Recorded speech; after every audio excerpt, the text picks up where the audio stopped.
मुंबईच्या कुलाबा येथील पोलीस ठाण्यात मनी लॉन्ड्रिंगचा गुन्हा दाखल असल्याचे सांगून डिजिटल अरेस्टच्या नावाखाली सोलापुरातील एका व्यापाऱ्याची 21,25,000 रुपयांची फसवणूक करणाऱ्या तरुणास सायबर पोलिसांनी दिल्लीतून अटक केली आहे।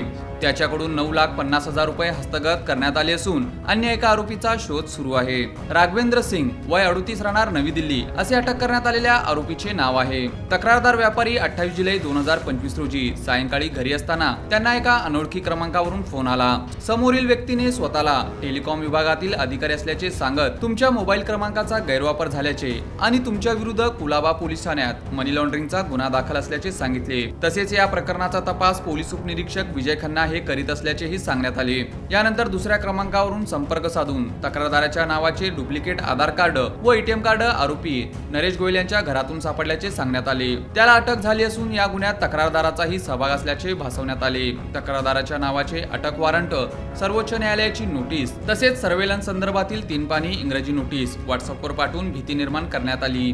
यानंतर 21,25,000 रुपये वेगवेगळ्या खात्यामध्ये वर्ग करण्यास भाग पाडून ऑनलाईन फसवणूक करण्यात आली।